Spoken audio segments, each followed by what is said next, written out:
Today, we've got big developments on the war in Ukraine, new questions surrounding Biden's cancer diagnosis, and why some states are literally paying people to cut down the stinkiest tree in America. We'll get to that, I promise. And here's the trivia question. What was the boiling point of water on the original Celsius centigrade thermometer? The answer's at the end of the show. It's Tuesday, May 20th. This is the Flyover Podcast. Welcome to the Flyover Podcast, taking you above the noise for an unbiased, high-altitude view of today's headlines with daily coverage that's honest and refreshing. Let's cruise the news and land the facts.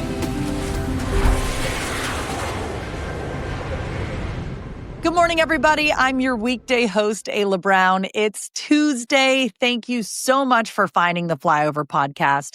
We have a lot to get to today, so let's take off with the biggest headlines. President Trump says Russia and Ukraine have agreed to begin direct peace talks following separate phone calls he held with both President Zelensky and President Putin on Monday. Trump described the conversation with Putin as, quote, productive, and even suggested that the Vatican could serve as a neutral location for the negotiations. The Kremlin confirmed that a timeline for talks has not yet been set, and they've released few additional details. Meanwhile, Zelensky emphasized that Ukraine must be fully included in any talks, and that peace would require the return of occupied territory. This would mark the first round of direct dialogue between the two countries since the early days of the war. In health and political news, former President Joe Biden's prostate cancer diagnosis is now raising new questions about medical transparency. Doctors say the aggressive bone-spreading cancer likely developed over the past 5 to 10 years, prompting scrutiny over why no warning signs were caught during Biden's 2024 physical, which declared him, quote, fit to serve. Vice President J.D. Vance has said Americans need to be honest about Biden's health during his final year in office, while Donald Trump Jr. is suggesting there may have been a cover-up. The renewed focus comes as a new tell-all book titled Original Sin hit shelves today, alleging that top aides intentionally concealed both physical and cognitive decline during Biden's re-election campaign. And finally, we're ending with something distinctly unpleasant. The calorie pear tree, also known as the stinky tree, is now officially banned in several states. Known for its pretty white blossoms and incredibly bad smell, think dead fish or worse, the tree was once a popular landscaping choice, but has become an invasive nuisance. It spreads rapidly, disrupts local ecosystems, and has brittle branches that snap easily during storms. More than 30 states now list it as invasive, and several, including Ohio, Missouri, and North Carolina, are offering free native trees or even cash incentives for residents who cut them down. Not a bad deal if you've got one stinking up your yard.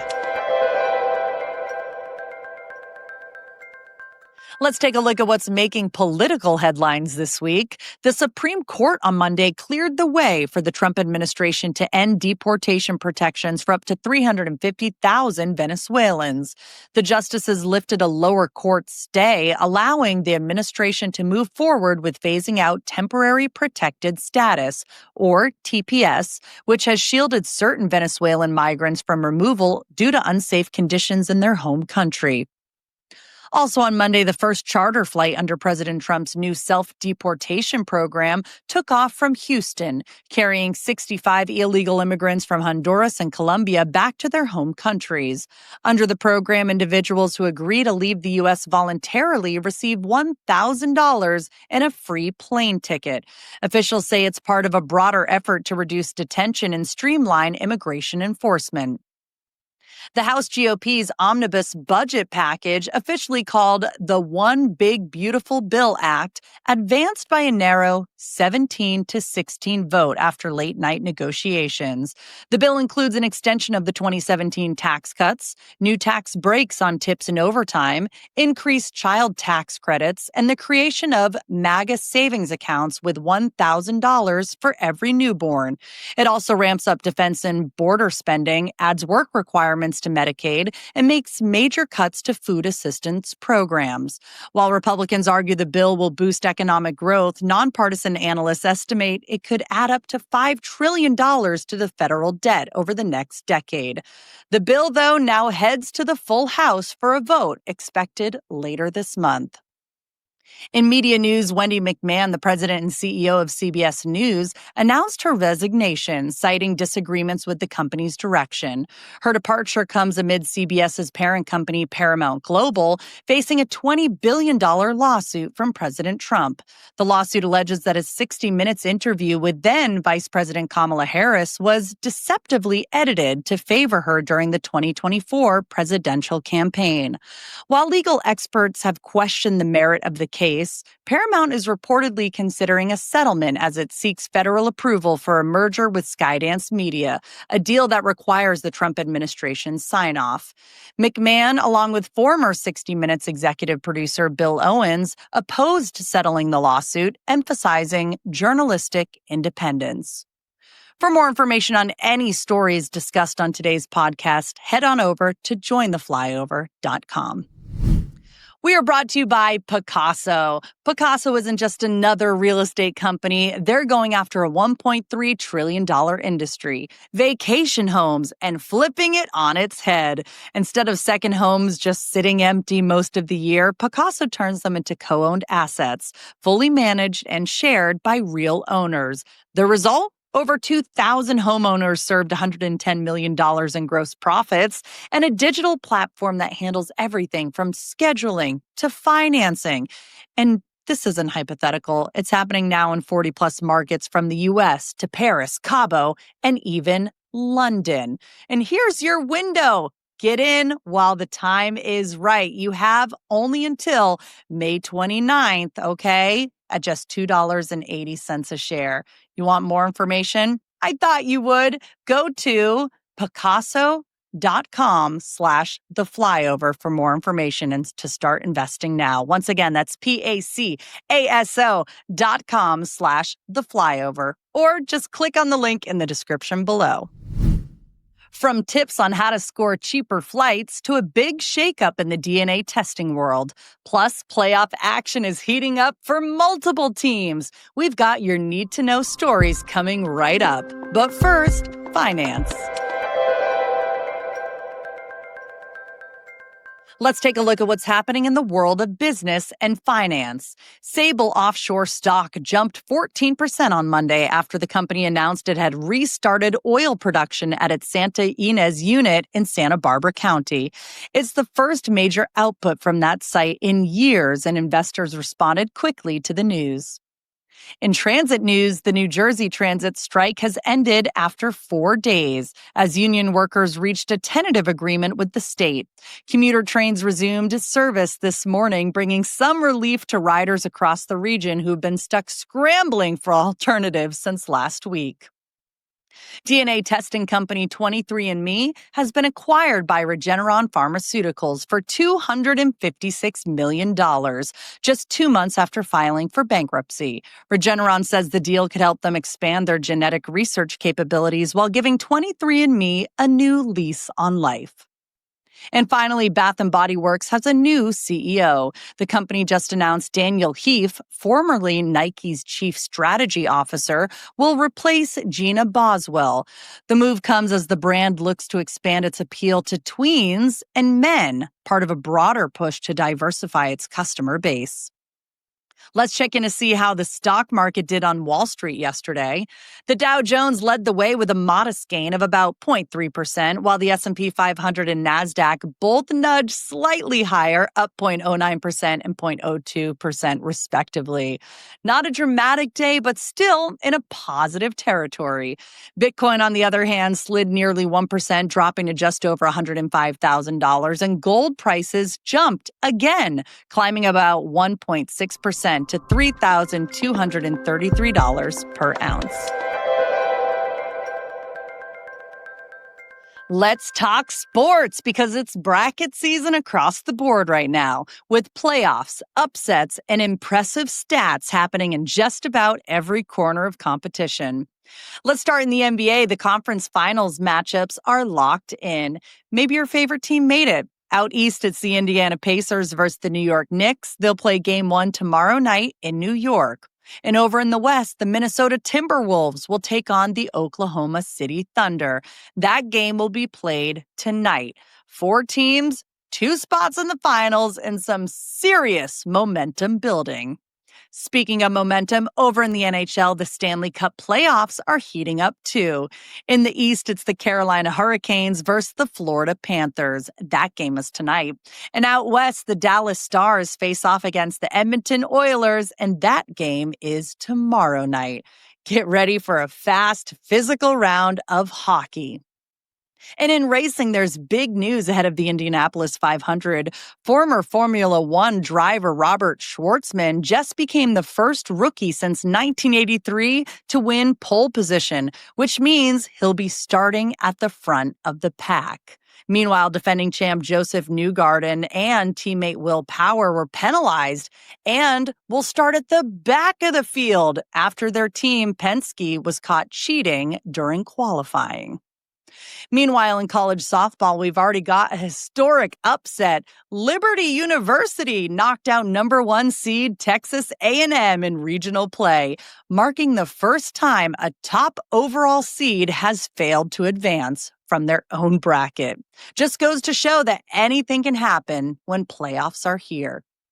And finally, in Major League Baseball, Miami Marlins pitcher Cal Quantrill threw the season's first immaculate inning. If you don't know what that is, that's 3 strikeouts on 9 pitches, a rare and perfect feat that only a handful of pitchers pull off each year. Do you know who the last person to throw like that was?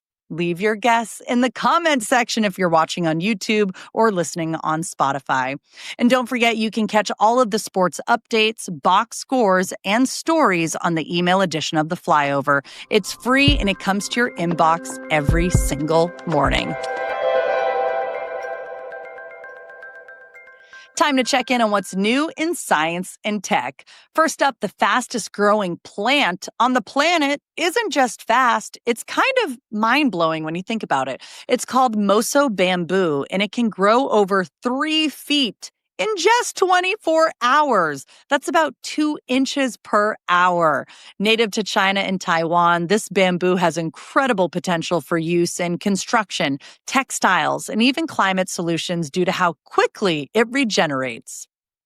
And over at Google, new smart glasses are on the horizon. The company is expected to unveil eyewear that can identify objects, translate foreign signs, and even remember where you left your keys. It's part of Google's push into real-time, hands-free computing, and it would change how we would interact with the world around us, one glance at a time.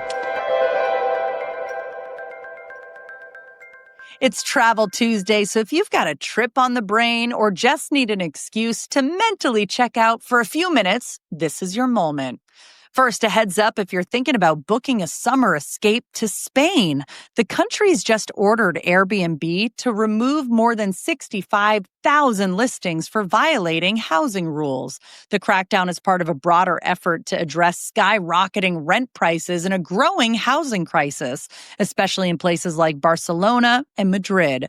Protests have erupted in tourist-heavy neighborhoods, with locals saying short-term rentals are pushing them out of their own cities.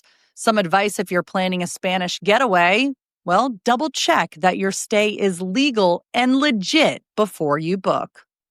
Next, let's talk about scoring a good deal on flights, because who doesn't love saving money on travel? I'm raising my hand. I'm sure you are too. Google's airfare tool just released new data on the best times to book. And while every route is a little different, the sweet spots tend to be between 21 and 60 days before departure for domestic flights and a little earlier for international trips. Bottom line, booking too early or too late rate might cost you, and midweek departures are often cheaper than weekends. And finally, if you'd rather lace up hiking boots than wait in a TSA line, I get it. The top 10 hiking trails in the U.S. have just been revealed based on user data, and Angels Landing in Utah took the top spot. It's famous for its jaw-dropping views and equally intimidating drop-offs. So if you're afraid of heights, maybe admire this one from the safety of your Instagram feed. But for thrill seekers and national park lovers, it's an absolute bucket list hike. By the way, check out the full list on today's email edition of the Flyover. Coming up, Sesame Street has found a new home. The surprising results from yesterday's poll question about Nutella peanut and the trivia question about water and temperature. It's all right around the corner. And now for a few headlines that are definitely worth knowing. Netflix is bringing back Sesame Street. The streaming giant has signed a new deal to produce fresh episodes of the iconic kids show, which had previously been dropped by HBO. It's a big win for accessibility. The new episodes will also air on PBS the same day they stream on Netflix, keeping the show available to families across the board. In Wisconsin, a fisherman on Foggy Lake, Michigan, made a wild discovery: the sunken wreck of the J.C. Ames, a massive tugboat that disappeared over 100 years ago. He stumbled across it while casting lines near Manitowoc, and the find has since been confirmed by maritime historians as a long-lost piece of Great Lakes history. And for fans of film and real estate, here's one for you.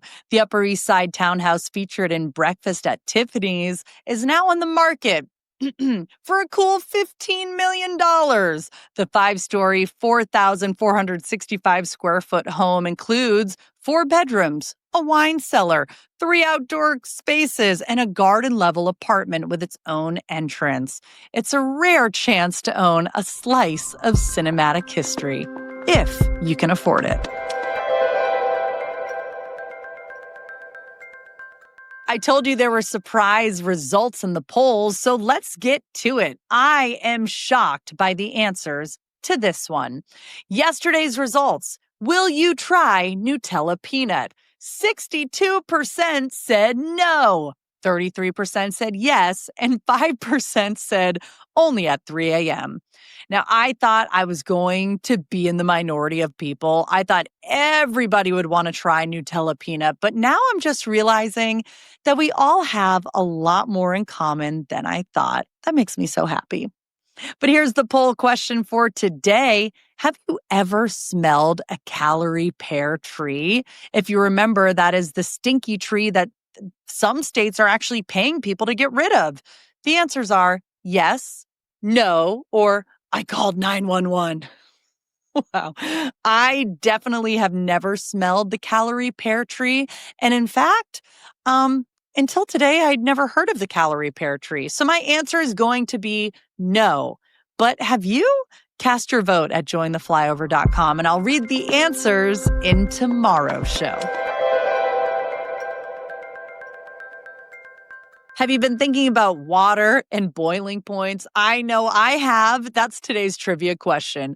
What was the boiling point of water on the original Celsius thermometer? The answer? Believe it or not, the original Celsius scale had it flipped. Water boiled at 0 degrees and froze at 100. Anders Celsius designed it that way in 1742 to avoid using negative numbers. After his death, the scale was reversed to what we use today: 0 for freezing and 100 for boiling. I don't know, but that one makes much more sense to me.